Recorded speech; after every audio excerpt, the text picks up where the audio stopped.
বাবা দাদুদের গল্প যদি শোনাতে হয়, বাবা দাদুদের পক্ষে যদি কথা বলতে হয়, ভারতে গিয়ে বলতে হবে। মুসলমানের দেশে বলার সুযোগ তোমাদের নাই। কথা বলুন ঠিক কিনা?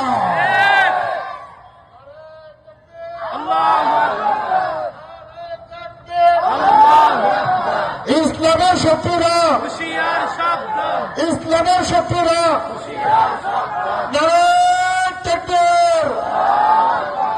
এটা মুসলমানের দেশ, শাহজালালের দেশ, শাহ মাখতুমের দেশ, হাফিজজির দেশ, আলেম উলামার দেশ।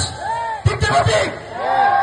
এই আলেম উলামাদের দেশে, হাফিজজির দেশে, আল্লাহর ওলিদের দেশে, আল্লাহর ওলিদের দেশে ইসলাম নিয়ে কথা বলবা, মুসলমানেরা তোমাদেরকে ছাড় দেবে না। কথা বলুন ঠিক কিনা? এই জন্য যে কথা বলতে